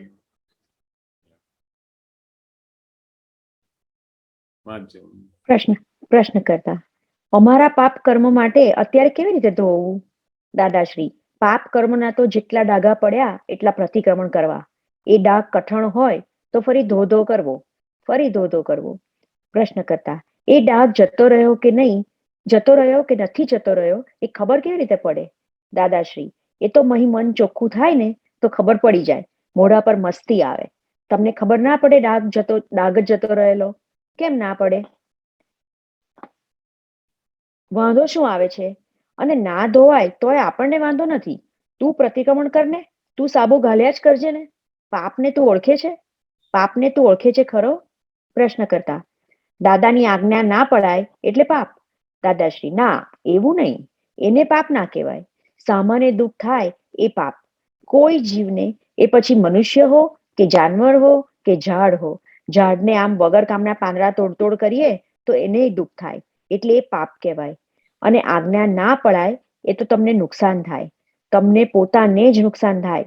પાપ કર્મ તો કોઈને દુઃખ થાય તે, એટલે સહેજ પણ કિંચિત માત્ર દુઃખ ના થાય એવું હોવું જોઈએ. આપણે દાદા ભગવાને અહીંયા બે જુદું પાડ્યું કે પાપ જે બંધાય છે એની અંદર કોઈ પણ જીવને દુઃખ થયું, પછી એ જાનવર હોય કે ઝાડ હોય, પણ એને જો દુઃખ થયું તો ત્યાં આગળ તમે પાપ કર્યું કહેવાય, અને એ પાપનો દંડ મળે છે. પછી આજ્ઞા તમે નથી પાડતા એ આખી અલગ વસ્તુ છે. એમાં ખરેખર શું છે તો કે પેલી આજ્ઞા આપણે નક્કી કરીએ છીએ, પણ એ પાડવા માટેની જે શક્તિ જોઈએ ને એ આપણી પાસે નથી. કારણ કે આપણું અંતસ્કરણ શું થાય છે તો કે આ બધા દોષોના લીધે, આ બધા અતિક્રમણોના લીધે કોઈને કોઈ જગ્યાએ જલાઈ જાય છે. કોઈ પ્રસંગ બન્યો ને એમાં જલાઈ ગયો કે પેલી જાગૃતિ આજ્ઞાની બધી ઓછી થતી જાય. એટલે આજ્ઞા નથી પડાતી એ કઈ પાપ નથી, પણ કોઈને દુઃખ થયું તો એ પાપ છે. આ બહુ મોટી વાત અહીંયા દાદા ભગવાને મૂકી કે હું તો આજ્ઞા પાડું છું ને બીજી બાજુ પોતાના પરિવારમાં, પોતાની ફાઇલોમાં બધાને દુઃખ થતું હોય તો એ બે સાથે બની શકે નહીં. એક બાજુ આપણે કહીએ કે હું તો આજ્ઞાને સમજુ છું, આજ્ઞા જાણું છું, બધું સમજુ છું, સમજાવી શકું છું, પણ બીજી બાજુ આપણે વ્યવહારમાં તો બીજાને દુઃખ થાય એવું આખો દિવસ વર્તન થતા હોય, એ તો ભયંકર પાપ બંધાય છે. આજ્ઞા ના પાડ્યું એનું તો નુકસાન તમને એકલાને જ થાય, પણ આ તો જે પાપ કર્મ છે એ તો છોડે જ નહીં તમને. પછી બહુ સરસ વાત કરી. કોઈને આપણાથી કિંચિત માત્ર દુઃખ થાય તો જાણવું કે આપણી ભૂલ છે. આપણી મય પરિણામ ઊંચા નીચા થાય એટલે ભૂલ આપણી છે એમ સમજાય. સામી વ્યક્તિ ભોગવે છે એટલે એની ભૂલ તો પ્રત્યક્ષ છે, પણ નિમિત્ત આપણે બન્યા, આપણે એને ટકરાવ્યો માટે આપણી એ ભૂલ. કેમ દાદાને ભોગવટો નથી આવતો? કારણ કે એમની એકેય ભૂલ રહી નથી. આપણી ભૂલથી સામાને કંઈ પણ અસર થાય, જો કંઈ ઉધાર થાય તો તરત જ મનથી માફી માંગી જમા કરી લેવું. આપણી ભૂલ થઈ હોય તો ઉધાર થાય પણ તરત જ કેશ રોકડું પ્રતિક્રમણ કરી નાખવું. અને જો કોઈના થકી આપણી ભૂલ થાય તોય આપણે આલોચના, પ્રતિક્રમણ ને પ્રત્યાખ્યાન કરી લેવું. મન, વચન, કાયાથી પ્રત્યક્ષ દાદા ભગવાનની સાક્ષીએ ક્ષમા માંગ કરવાની. અહીંયા પ્રશ્ન કરતા દાદા ભગવાન બે ભાગ બતાવે છે અહીંયા. જેમ આપણાથી કોઈ ગુનો થાય, આપણે કોઈના ઉપર ગુસ્સે થયા તો એ જે ગુનો થયો એમાં તો આપણે પ્રતિક્રમણ કરી નાખીએ છીએ, પણ કોઈ જગ્યાએ આપણે કશું કામ કરતા હોય ને બરાબર ના થયું અને આપણા નિમિત્તે બીજાને ક્રોધ કરવો પડ્યો, એને ગુસ્સો કરવો પડ્યો, તે ત્યાંય આપણે પ્રતિક્રમણ કરવાનું. એમ કે મારું એવું કેવું હશે કે જેથી કરીને સામાએ ક્રોધ કરવો પડ્યો, એને ગુસ્સે થવું પડ્યું, તો ત્યાંય આપણે જો અંદર પ્રતિક્રમણ કરીએ તો ચોખ્ખું થતું જાય છે. આ બંને બતાવે છે. પહેલામાં પહેલું પોતાથી જ્યારે બધા ક્રોધમાનમાં આલોપ થાય છે, રાગ દ્વેષ થાય છે, કોઈનો તિરસ્કાર થાય, કઠણ વાણી બોલાય છે, કોઈને પણ પોતાના વર્તનથી વાણીથી દુઃખ થાય એનું પ્રતિક્રમણ. અને બીજું કયું તો કે પોતે નિમિત્ત હોય અને સામાન્ય થાય છે. કોઈ પણ વ્યવહારની અંદર આપણે નિમિત્ત હોઈએ અને સામાન્ય આપણા ઉપર ગુસ્સે થવું પડે, સામાન્ય કંઈક બોલવું પડે, એમાં પણ આપણી પોતાની ભૂલ છે. તો કે ત્યાં આગળ આપણે પ્રતિક્રમણ કરીને કેસ કરતું જવાનું કે આ ભૂલ કાઢી નાખો અહીંયા. અને કઈ રીતે કરવાની? તો કે દાદા ભગવાનની સાક્ષીએ ક્ષમા માંગવાની. આ બહુ મોટું બતાવ્યું એમણે કે પ્રત્યક્ષ દાદા ભગવાનની સાક્ષીએ ક્ષમા માંગ કરો. દાદા ભગવાન પોતે પણ કહેતા કે અમે પણ છે ને 1958માં જ્ઞાન થયા પછી 4 વર્ષ સુધી અમે એટલા બધા પ્રતિક્રમણ કર્યા છે, એટલા બધા પ્રતિક્રમણ કર્યા છે. ત્યારે અમારા પરિવારથી માંડીને સગા વલાઓ, મિત્રો, જે લોકો અમારા સંપર્કમાં હતા એ બાળપણથી કે અત્યાર સુધીમાં એમની સાથેના જે દોષો હતા ને અમે 4 વર્ષ સુધી બરાબર પ્રતિક્રમણ કર્યા. ત્યાર પછી અમે આ જ્ઞાનની અંદર સ્થિર બન્યા છે. આ બહુ એમનો પોતાનો અનુભવનો જે જ્ઞાન છે એ જ આપણને એ બતાવે છે કે અમે પણ આ બધું જ્ઞાન થતા પહેલા જે જગ્યાએ અહંકાર કરેલા, જે જગ્યાએ અમારું અહમપણું બતાવેલું, અમે તો એવું માનતા હતા કે આ બહુ જ સારું, પણ એ તો ખરેખર બીજાને દુઃખદાયી હતું. ત્યાંથી અમે પ્રતિક્રમણ કરતા કરતા કરતા ચોખ્ખું થયું અને બધા જેટલા લોકોની સાથે કંઈ પણ બનેલું એ બધું ચોખ્ખું થયું ને ત્યારે બરાબર સ્થિરતા ઉપર આવ્યા.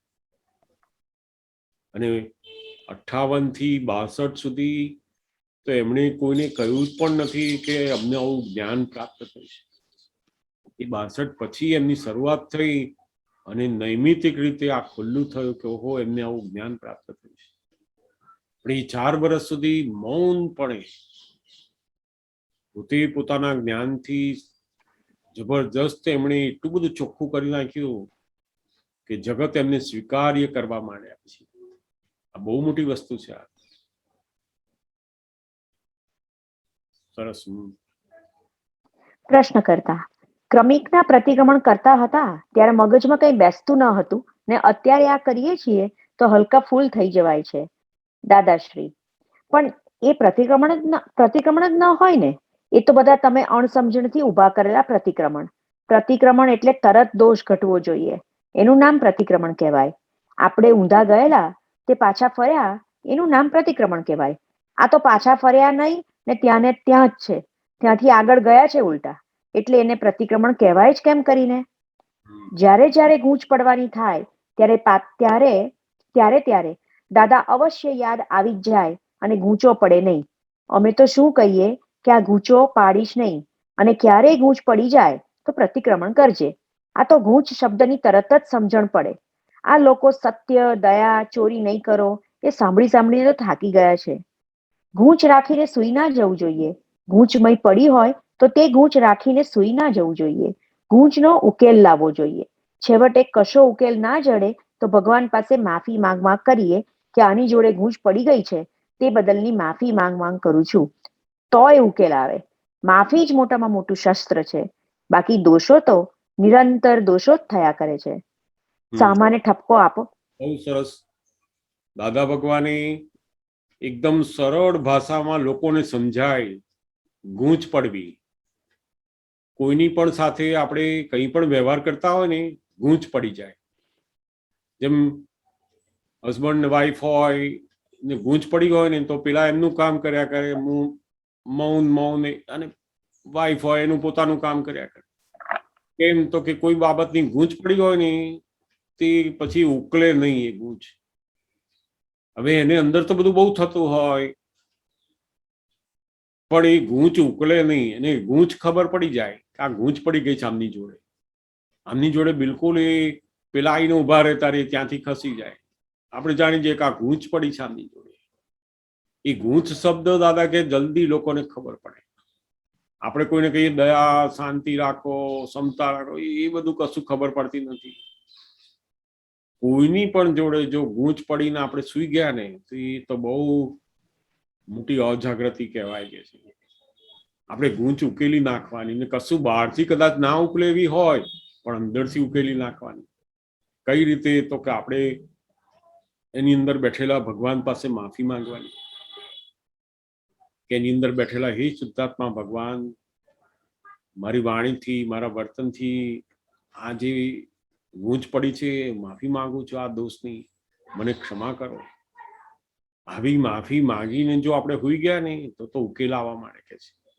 આ મોટામાં મોટું શસ્ત્ર મૂક્યું એમણે. પેલો દોષ થવો એ તો સહજ છે, પણ આ દોષ થયા પછી પોતે જો માફી નથી માંગતો, તો ભગવાન કે છે એ ગુનો તું કરે છે. આ ગૂંચ શબ્દ છે ને, એ પોતાનો છે એમનો, અને એ એટલો સરસ શબ્દ છે કે દરેક લોકોને ખબર પડી જાય. ગૂંચ પડી ગઈ છે એવું ખબર પડી જાય દરેકને. સામાન્ય ઠપકો આપો છો તો તમને એમ ખ્યાલ નથી આવતો કે તમને ઠપકો આપે તો શું થાય? એ ખ્યાલ રાખીને ઠપકો આપો. એનું નામ માનવ અહંકાર. સામાનો ખ્યાલ રાખીને દરેક કાર્ય કરવું, એનું નામ માનવ અહંકાર. આપણો ખ્યાલ રાખીને દરેકની જોડે વર્તન કરવું અને ગોદા મારવા, તો એનું નામ શું કહેવાય?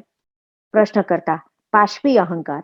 દાદાશ્રી, એમ કોઈ કહે કે તારી ભૂલ છે, તો આપણે કહેવું ચંદુભાઈ તમારી ભૂલ થઈ હશે ત્યારે જ કહેતા હશે ને, નહીં તો એમને એમ તો કોઈ કહેતું હશે? કારણ કે એમને એમ કોઈ કહે નહીં.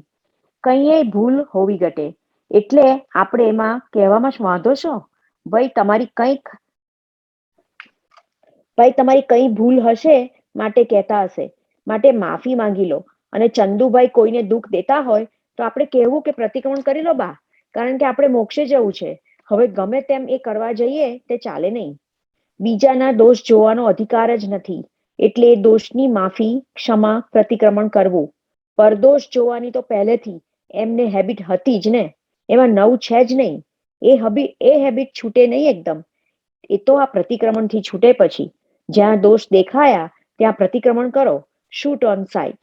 અહીંયા દાદા ભગવાન આપણને ટેવ પડી ગઈ હોય છે, આ હેબિટ. શું? તો કે બીજાનું નેગેટિવ જોવાની એક એવી દ્રષ્ટિ અંદર ફિટ થઈ ગઈ છે. સારું જોવાનું તો બહુ જ ઓછું જોઈ શકાય, પણ નેગેટિવ જોવાનું તરત જ દેખાય. કેમ? તો કે એવી હેબિટ પડી ગઈ છે પહેલેથી બીજાના દોષ જોવાની, પોતાનો તો દેખાય જ નહીં. આ તો આપણને દાદા ભગવાને શુદ્ધાત્માનું જે જ્ઞાન આપ્યું, અને આપણે આ મન વચન કાયાથી જુદા પડ્યા ત્યારે આપણને હવે દોષ દેખાતા થયા. અને એમાં પુરુષાર્થ શું હવે? તો કે કોઈ દોષ બતાવે ત્યારે આપણે તરત અંદર એ દોષના માલિક આપણે નહીં થવાનું, આપણે તરત શુદ્ધાત્મા થવાનું કે આ દોષ કોનો છે? તો કે ભાઈ અશોકભાઈનો દોષ છે, તો એમને સ્વીકારી લો કહીએ કે છે. આપણામાં એવો દોષ છે કે નથી એ તપાસ નહીં કરવાની, એ કહે છે માટે સ્વીકારી લેવાનો એકવાર. બુદ્ધિ શું કરે? ના ના, મને તો એવું અંદર કશું હતું જ નહીં, મારો એવો આશય હતો જ નહીં. તે પાછું આપણે એનું ઉપરાણું લેવા જઈએ છીએ. ખરેખર એ દોષ કોનો બતાવે છે? તો કે ફાઇલ નંબર 1 નો ચંદુભાઈનો બતાવે છે. અને એમાં આપણે પાછા શુદ્ધાત્માના બદલે ચંદુભાઈ થઈ ગયા, તો પાછો મોટો ગુનો પાછો કર્યો. જી જાગૃતિ આપણને આપી છે કે હવે આ ફાઇલ નંબર 1 જુદી અને તમે જુદા. એમાં તમારે ચંદુભાઈનો દોષ થાય છે તેને સ્વીકારી લેવામાં બિલકુલ વાંધો રાખવાનો નહીં. દોષ નથી કે છે એ તમારે તપાસ નહીં કરવાની, પેલો કહે છે માટે છે એમ કરીને સ્વીકારી લો એકવાર. બરાબર? અને આ મોટા મોટી જે કુટેવ પડેલી છે કે બીજાના બધા દોષ જોયા કરવાની, કેટલાક લોકોને જ્યાં જાય ને ત્યાં ફલાણી આમ કરે છે, આને આમ કર્યું, આ આવી છે, તે જ્યાં જાય ત્યાં તે પછી ધીમે ધીમે જ્યાં દોષ કાઢવાની જગ્યા હોય ને ત્યાં પછી દોષ જોઈ આવે. સત્સંગ મળ્યો હોય ને ઉત્તમમાં ઉત્તમ આવું સત્સંગનું મળ્યું હોય પણ ત્યાંય પછી એ શું કરે, પેલી કુટેવ પડી હોય એટલે ત્યાંય પછી દોષ જોઈ આવે. ફલાણા તો આવું કરે છે, આ તો આવું કરે છે, આ આવું બોલ્યા હતા, આવું આમ કરેલું. ત્યાંય પેલું જે જગ્યાએ દોષ ઉડતા કાઢવાના જગ્યા હતી એ જ જગ્યાએ આપણે શું કર્યું, દોષ જોતા ગયા એટલે ઉડતો ઢગલો બીજો દોષનો વધારવામાં હતો. એટલે દાદા ભગવાન કે સૌથી મોટું આ શુદ્ધાત્માનું જ્ઞાન મળ્યું કોને કહેવાય, જાગૃતિ મળી કોને કહેવાય, તો કે શૂટ ઓન સાઇટ પ્રતિક્રમણ થાય. જેવો દોષ થાય અને તરત પ્રતિક્રમણ કરે એ સૌથી મોટું એને જ જ્ઞાન પ્રાપ્તિ કહેવાય છે. કે છે પહેલા અજ્ઞાન હતું, શુદ્ધાત્મા છે એવું ભાન નહોતું, ત્યારે આવું જ રહેતા હતા અને અત્યારે એવા રહીએ છે, તો ફેર શું? તો કે અત્યારે હવે દોષ દેખાય અને તરત પ્રતિક્રમણ થાય. આ બહુ મોટી વાત અહીંયા, કારણ કે હવે તમને જ્ઞાન પ્રાપ્ત થયું એટલે બહુ મોટી જવાબદારી શરૂ થઈ. હવે દોષ છે એવું ખબર પડી તમને, પહેલા તો ખબર જ નહોતી માટે તમે પ્રતિક્રમણ નહોતા કરતા. હવે તો ખબર પડી અને છતાંય પ્રતિક્રમણ નથી કરતા ને, એ બહુ મોટો પ્રમાદ કહેવાય છે. ત્યાં આગળ એ પોતાને દોષ હવે દેખાય છે, પેલી જાગૃતિ બતાવે છે પણ બિલકુલ હજુ પ્રતિક્રમણ નથી કરતા. એટલે કે રોજ દાદા પાસે શક્તિ માંગો કે હે દાદા ભગવાન મને આ બધા પ્રતિક્રમણ કરવાની શક્તિ આપો. અને જેમ જેમ એ બધા દોષો ધોવાતા જશે ને એમ આખી પોતાનું વર્તન, પોતાની વાણી બધું ફેરફાર થયા કરશે, આખો વ્યવહાર બદલાઈ જશે બહારનો બધો. પ્રશ્ન કરતા હજુ પ્રતિક્રમણ થવા જોઈએ એ થતા નથી દાદાશ્રી, એ તો જે કરવું હોય ને એનો નિશ્ચય કરવો પડે. પ્રશ્ન કરતા નિશ્ચય કરવો એટલે એમાં કરવાનો અહંકાર આવ્યો ને પાછો, એ શું વસ્તુ છે એ સમજાવો. દાદાશ્રી કહેવા માટે છે, કહેવા માત્ર છે. પ્રશ્ન કરતા ઘણા લોકો એમ સમજે છે મહાત્માઓમાં કે આપણે કઈ કરવાનું જ નહીં, નિશ્ચય નહીં કરવાનો. દાદાશ્રી ના, મને પૂછે તો હું એને કહું કે એ નિશ્ચય એટલે શું કે ડિસાઇડેડ પૂર્વક કરવું. ડિસાઇડેડ એટલે શું? આ નહીં ને આ, બસ આમ નહીં ને આમ હોવું જોઈએ. પ્રશ્ન કરતા મય ઉત્પાત થયો હોય ત્યારે શૂટ ઓન સાઇટ એનો નિકાલ કરતા ના આવડે પણ સાંજે 10-12 કલાક પછી એમ વિચાર આવે કે આ બધું ખોટું થયું તો એનો નિકાલ થઈ જાય ખરું? મોડેથી થાય તો? દાદાશ્રી હા, મોડેથી થાય તો એનું પ્રતિક્રમણ કરવું જોઈએ. ખોટું થયા પછી પ્રતિક્રમણ કરવું કે આ મારી ભૂલ થઈ, હવે ફરી નહીં કરું. હે દાદા ભગવાન મારી ભૂલ થઈ, હવે ફરી નહીં કરું. તરત ના થાય તો 2 કલાક પછી કરો. અરે રાત્રે કરો, રાત્રે યાદ કરીને કરો. રાત્રે યાદ કરીને ના થાય કે આજે કોની જોડે અથડામણમાં આવ્યા, એવું રાત્રે ના થાય. અરે અઠવાડિયે કરો, અઠવાડિયે બધા ભેગા કરો. અઠવાડિયામાં જેટલા અતિક્રમણ થયા હોય એ બધાના ભેગા હિસાબ કરો. પ્રશ્ન કરતા અહીંયા જેમ પૂછનાર પહેલા દાદા ભગવાને શું વાત કરી કે શૂટ ઓન સાઇટ હોવું જોઈએ. હવે એમનું પોતાનું જે દર્શન છે એ એમણે અહીંયા મૂકી દીધું કે આ ખરેખર જાગૃતિ કોને કહેવાય, તો કે જેવો દોષ થાય ને પોતે તરત જ એનું પ્રતિક્રમણ કરે, એ સૌથી મોટું એમ બતાવ્યું. હવે પૂછનારને શું થયું તો કે આ ના થતું હોય તો શેના આધારે નથી થતું, તો કે પોતાનો નિશ્ચય. ઘણાને એવું હોય ને કે આ તો કરવાનું તો બધું અહંકાર કહેવાય, પાછું બધી ક્રિયા કહેવાય. તો દાદા કે એને અહંકાર ના કહેવાય, એ તો ભાષા એવી છે કે અમે એવું કહીએ છીએ કે પ્રતિક્રમણ કરો, એમ શબ્દમાં કરો છે. ખરેખર તો પેલી જ્ઞાનની જાગૃતિ છે એ જ અંદર કામ કરશે, પણ તમારે પેલું ડિસાઇડ તો કરવું પડે ને અંદર કે આ ના હોવું જોઈએ, અતિક્રમણ ના હોવું જોઈએ અને પ્રતિક્રમણ મારે કરવું જોઈએ, એવું તમારું ડિસાઇડેડ મય પોતાના જ અંદર બધી કહેવાય ને કે પોલ હોય અને પછી એ પોતે વિજ્ઞાનને સમજી જાય તો દાદા કે ના, એ તો મને પૂછે તો હું કહું ને કે છે. મૂળ વસ્તુ શું, ઘણીવાર જ્ઞાનીની જે વાતો છે ને એ આપણે આપણી સમજણ અંદર સમજી જઈએ તો પછી કેવી રીતે એક્ઝેક્ટનેસમાં અવાય. એટલે દાદા કે એ તો મને પૂછે તો હું કહું ને કે નિશ્ચય એટલે શું. મહાત્માઓએ પણ જ્ઞાન લીધા પછી આ ડિસાઇડેડ કરવાનું કે આ ના હોવું જોઈએ, ના હોવું જોઈએ. એ નિશ્ચય ના કર્યો, મૂળ પોતાનો નિશ્ચયની બધી કચાશ છે, પોતાની પોલ છે હજુ અંદર, પોતાને બરાબર એવી જિજ્ઞાસા થઈ નથી હજુ કે મારે હવે આ મોક્ષ માર્ગ મળ્યો છે, મને આ આજ્ઞા ધર્મ મળ્યો છે, એને મારે પુરુષાર્થ કરવાનો છે, બરાબર પાછળ પડવાનું. આપણે તો હજુ બધું થાય છે, આ બધું કરીએ છીએ, રોજ જે આરતી કરીએ, વિધિ કરીએ છીએ, સત્સંગ કરીએ, બહુ થઈ ગયું આપણે તાટલું બધું. આપણને બહારની ક્રિયા કરીને પેલો સંતોષ મેળવી લઈએ છે ને, ત્યાં આગળ આપણો પુરુષાર્થ કાચો પડી જાય પાછો. દાદા ભગવાન શું, આ બહારનું જે તમને પુરુષાર્થના બધા સાધનો મળે છે એનાથી પેલો અંદરનો પુરુષાર્થને બરાબર પ્રગટ કરવાનો છે, એની પાછળ પડવાનો છે. મારો નિશ્ચય ઢીલો કેમ થાય? આમાં આપણે એક બાજુ આપણા દોષો પડ્યા હોય ને આપણે પ્રતિક્રમણ કર્યા વગર રહી છીએ, સુઈ ગયા, બીજી વાતોમાં પડીએ, એવું કેમ કરીને હોય?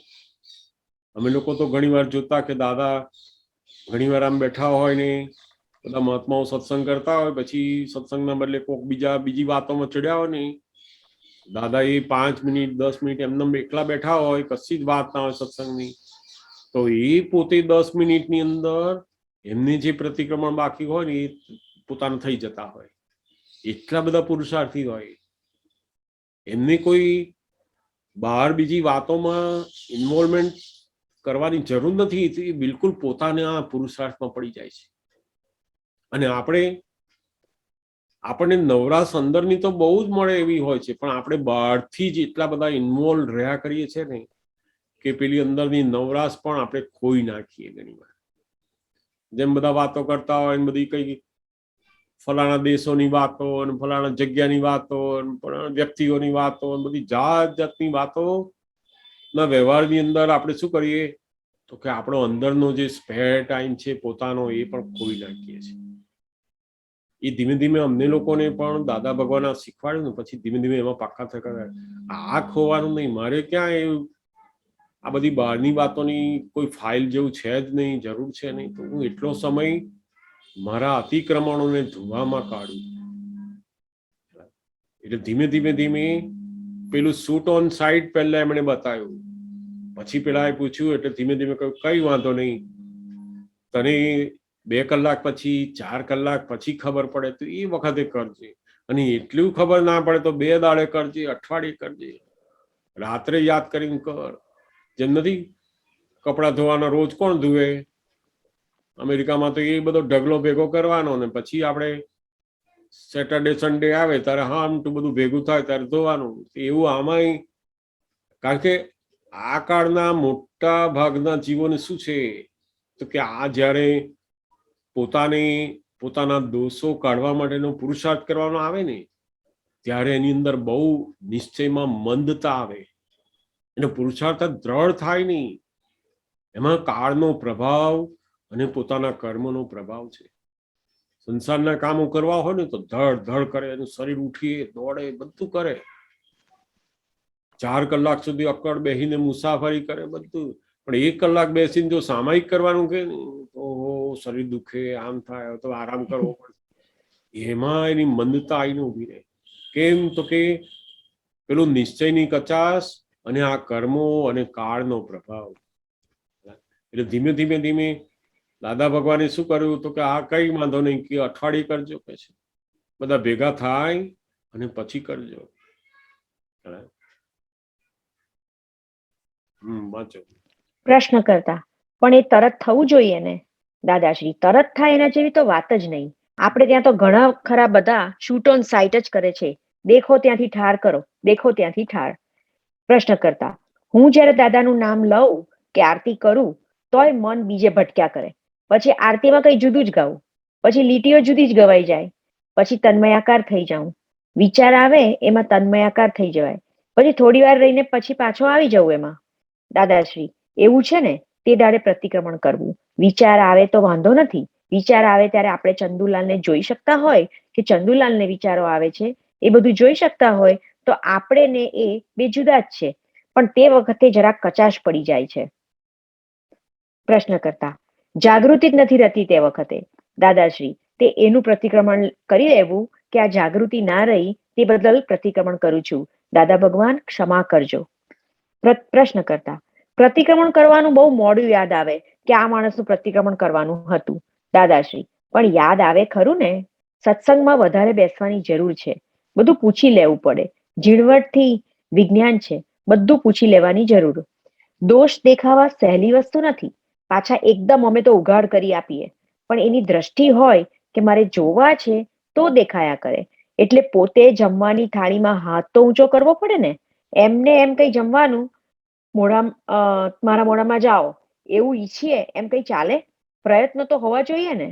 માણસનો દોષ થવો સ્વાભાવિક છે, એનાથી વિમુક્ત થવાનો રસ્તો કયો?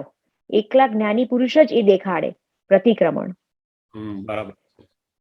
એટલે અહીંયા બહુ દાદા ભગવાને આ પોતે નક્કી કરવું પડે કે મારે આ દોષો જોવા છે. જેમ કોઈ માણસ આપણને આમ પોતાની બારી ખોલીને બતાવે કે જુઓ કેવું સરસ બાર છે, તો એને તો બારી ખોલી એટલે બધું દેખાવાનું છે, પણ આપણે શું જોવું છે એ પોતાનું ડિસાઈડ હોવું જોઈએ.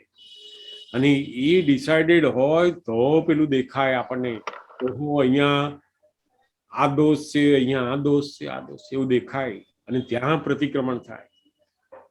જ્ઞાની આપણને જે જ્ઞાન આપે છે એ કેવું છે તો કે જેમ પેલી બારી ઉઘાડી આપે ને એમ આખું દ્રષ્ટિ નિર્મળ કરી આપી.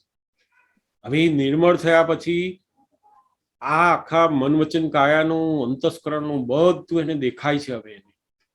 અને એ દેખાય છે એમાં એને ક્યાં ધ્યાન આપવાનું છે તો કે પેલો દોષ વાળું જ્યાં જ્યાં અતિક્રમણ થયું કે પેલું પ્રતિક્રમણ એ ધ્યાન આપવાનું. આ દોષ દેખાવું કઈ સહેલી વસ્તુ નથી. કેટલાય જન્મોના જન્મો જાય ને પણ પોતાના દોષ એને દેખાય જ નહીં. આમ તો જો દોષ દેખાયા તો દોષ કાઢવાનો ઉપાય પણ એને જડી ગયો. જેને દોષ છે એવું જ ખબર નથી તો એ કેવી રીતે કાઢે? પોતાની ભૂલ છે એવું જ જેને નથી સમજાતું તો એ બહુ મોટી અજ્ઞાનતાની નિશાની છે કે એ જ નથી ખબર. તો પછી એ પોતાનો દોષ કેવી રીતે કાઢી શકે, પોતાની ભૂલ કેવી રીતે ભાંગી શકે? એટલે આની અંદર જેમ જમવાની થાળી એમને કહ્યું કે હાથ તો ઊંચો કરવો પડે ને તમારે. એ કઈ એમને ખાવાનું આપણા મોઢામાં થોડું આવી જવાનું છે. તો એવી જ રીતના આ પ્રતિક્રમણનું છે કે પ્રતિક્રમણ તમારે જાતે અંદર પુરુષાર્થમાં મૂકવું પડે. તમારે ફાઇલ નંબર 1 ને કહેવાનું પ્રતિક્રમણ કરો કહીએ. તમે શુદ્ધાત્મા થયા પણ ફાઇલ નંબર 1 ને કહેવાનું પ્રતિક્રમણ કરો કહીએ. એટલે એવું કહેવાનું હજુ ધીમા પડીએ છીએ. એનું કારણ શું તો કે ધીમે ધીમે જેમ જેમ તમે સત્સંગમાં આવતા જાઓ, બેસતા જાઓ, સમજતા જાઓ ને એમ પેલા પુરુષાર્થનું જે નિશ્ચય બળ છે ને એ દ્રઢ થતો જાય. આ બધું પૂછવાથી પોતે સમજ અંદર પાકી થતી જાય અને પેલો નિશ્ચય પેલી શક્તિ બધી દ્રઢ થતી જાય અને પછી સરસ પ્રતિક્રમણ થાય. આ કુસંગના વાતાવરણના લીધે, કુસંગની બધી અસરના લીધે આપણો જે પુરુષાર્થનો નિશ્ચય છે ને એ બધો મંદ પડી જાય છે. અને એના માટે જ આ સત્સંગની જરૂર હોય છે, આપતાવાણીની જરૂર હોય છે, સત્સાધનની જરૂર હોય છે. અને આવો પ્રત્યક્ષ સત્સંગ આપણે વાતચીત કરીએ, એમાં સ્વાધ્યાયની વાતચીત થાય ને એમાં તો બહુ મોટી શક્તિઓ અંદર ઉત્પન્ન થાય. પછી બહુ જ સુંદર આપણે આજે ઘણી બધી વાતો દાદા ભગવાનની જાણી અને આપણને આ બહુ જ પ્રતિક્રમણ કરવા માટેનો પુરુષાર્થ અદ્ભુત જાગૃત થાય એવી એમની ઘણી બધી વાતો આપણને સમજમાં આવે છે. આ સમયમાં આપણે સૌથી વધારે આ પ્રતિક્રમણો જેટલા દોષ દેખાય એની પ્રતિક્રમણ કરતા જઈએ. નવરાશ મળે એમાં 50 મિનિટ બેસીને પણ જુદી જુદી ફાઇલોના પ્રતિક્રમણ કરી શકીએ. જે ફાઇલો સાથે સૌથી વધારે આપણો ચીકણો સંબંધ છે, ઋણાનુબંધ બધો છે, ત્યાં આગળ આપણે એમની સાથેના જે દોષો થયા છે ને એ નવરા બેસીને પ્રતિક્રમણ કરો. એટલે બહુ સરસ આ પુરુષાર્થ માટેનું આખી દ્રષ્ટિ આપણને આ પ્રતિક્રમણના પુસ્તકમાંથી મળી શકે એમ છે. જય સચ્ચિદાનંદ.